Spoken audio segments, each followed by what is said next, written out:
Hello, everyone. We are joined by Calm from Furia coming in after their win against 2G today. First of all, congratulations, Calm. I think that it's been a bit of a tumultuous year for both you and Furia after their opening. So, how does it feel to get this win? Definitely feels good. It definitely feels good to do it in the way we did when coming back from 8-4 and just kind of round by round doing it. Um, so yeah, that was nice overall. So feel good. Makes sense. And I mean, first map, you guys were really up ahead, but then, towards the tail end of that second half, 2G were able to kind of come back. So, what do you think went wrong in that regard? Because they were able to really snowball a lot of rounds.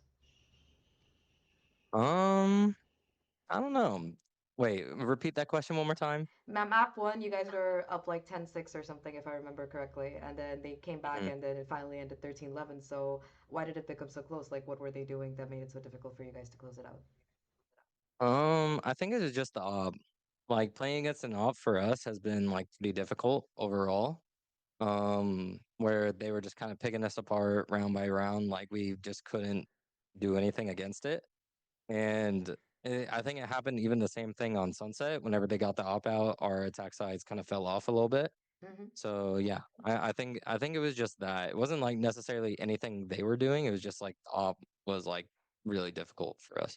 Do you think it was a compositional thing that made it so difficult to counter it, or is it just the current prevalence of the op in the meta? Because teams that seem to have the money to run it often tend to have those kind of snowballs. What do you think about it? I think it's just the prevalence of op because we were trying to push it off. We were trying to be safe, but then all of a sudden he would late peek, get a kill, and then we were just like, okay, well, what do we do from here? Like it was kind of like that. There were a couple of rounds where you guys were able to recover from a deficit. So, how do you manage to kind of stay calm in those situations, especially since you've recently taken over as the leader for the team? To touch on that, I am no longer IGL. Oh, okay. But we, Surprise. we we swapped it back pretty quick because it was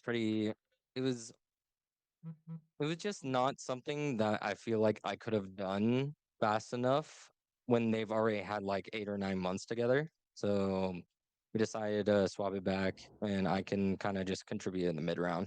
Hmm. Um, yeah. So, I mean, since you've joined, we've been able to listen into the team comps and stuff, and we can definitely see the impact of your mid rounding. You're like a very vocal player on the team. So, how do you think that's kind Mhm. of changed or benefited the team chemistry since you've come here?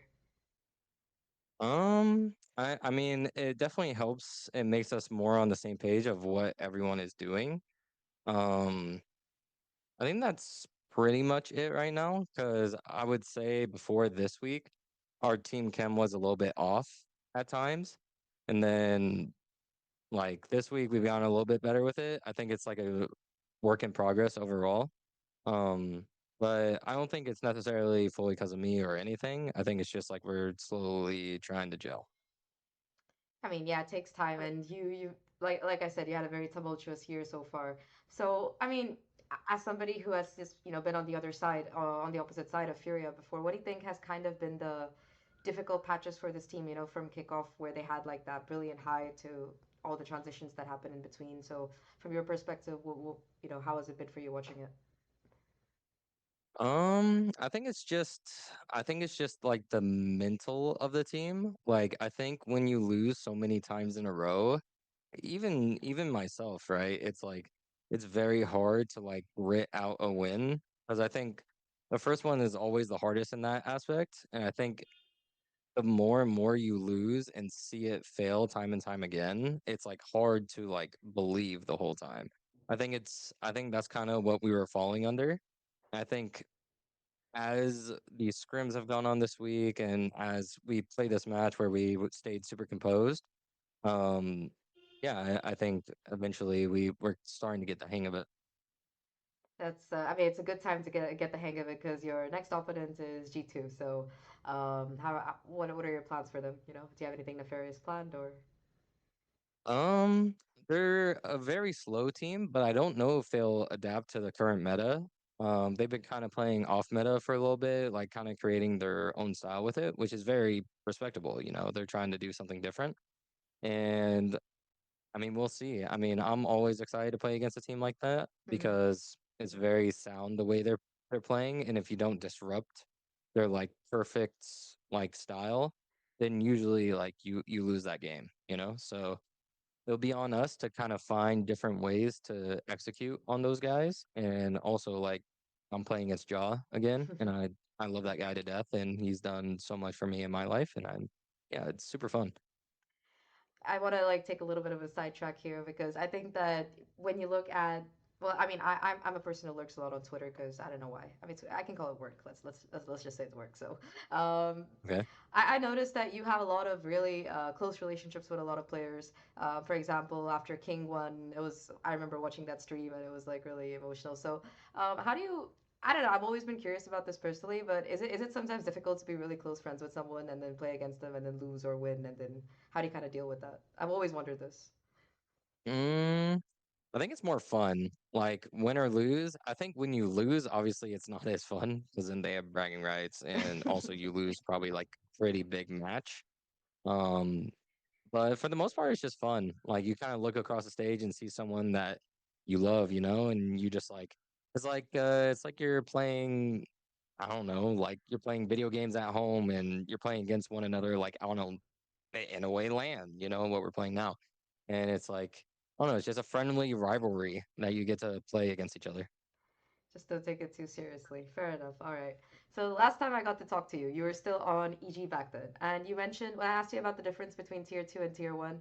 I think your exact quote was the experience, communication, and attitude. So having played more tier two teams now, and especially after your game with 2G, do you want to add anything onto that? What do you think about tier two right now and the impact it's having? I mean, they're all super talented. Like, I think everyone who's competing in tier two teams have some sort of talent. There's a reason they're there. You know, tier two is no slouch. I think it's still like even as it got closer in that game, you can feel like the pressure was kind of getting to them a little bit. Like the rounds weren't as sound. It was easier and easier to read as the rounds went on.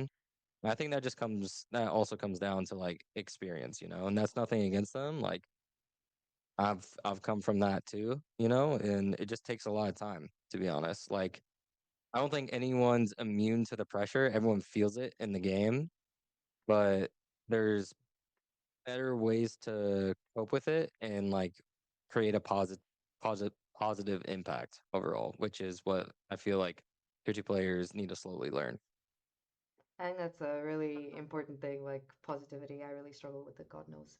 You mentioned you were talking about the meta before and how it's like kind of changed. And yeah, it is this very fast-paced, snowball heavy kind of Phoenix Neon comp heavy meta right now, I would say, right? So how has Yeah. it kind of been adapting as a team, and especially as an initiator player, how annoying is it sometimes?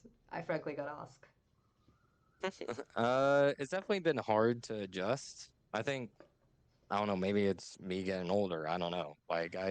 I'm trying to adjust as fast as I can. Like I spent this last week just watching a ton of VODs on like how other people do it, what's like most optimal, like all these things. I'm really trying to like improve and innovate my own game and change myself as well. So I'm trying to do it little by little. It's not perfect by any means, but I'm trying to get to a level to where it gives us a chance at champs. Fair enough. I mean, last time I talked to you as well, I remember that champs was the goal, and I'm pretty sure that it still remains the goal. And you guys, I mean, today's win is definitely a good track for it. So that said, what is kind of your vision with this FURIA roster and your current teammates? Like, do you see yourself with because there's going to be a lot of chaos in 2027. So have you thought about what's coming next year for you? Next year, I'm not sure because for me, like, if if per se like things move to different countries and stuff, I don't know where I'll be at because for me personally, I would like to like stay in Texas if I can. But again, next year is completely up in the air. Who knows how I'll be feeling at that time? Hmm. And yeah, I mean, I know that my time more than likely on Furia is short-lived, to be honest, just because of them going to Brazil and stuff. Maybe next year. I don't know. I don't know. I'm not involved in these conversations. I'm just here. But, yeah, like I know it's like kind of I'm just having fun with this, trying to do my best for the team and also myself, and just going from there. To be honest. I think that's a pretty good attitude to have. Finally, last question: what is your opinion on the map summit? How do you feel about it? Do you like Mm, it or hate it? I used to like it. Now I kind of hate it. The mid map. It's just I don't know. It's just a weird map. I think I have it figured out, then I don't have it figured out, and then I'm trying to find a new way to figure it out, and then As somebody who plays only Silver or Fade, what's your preference on the map? Because I also have to fill Initiator and Ranked, so I need some tips, pro tips. it's hard. Both are have their merits. I would say yes, Fade right now, but I play Sova on the map, so I don't know. Fair enough. All right. Anyway, I mean, you are the Sova main at this point, so hard to digress from that. Anyway, thank you so much. Good luck for your next game, Calm.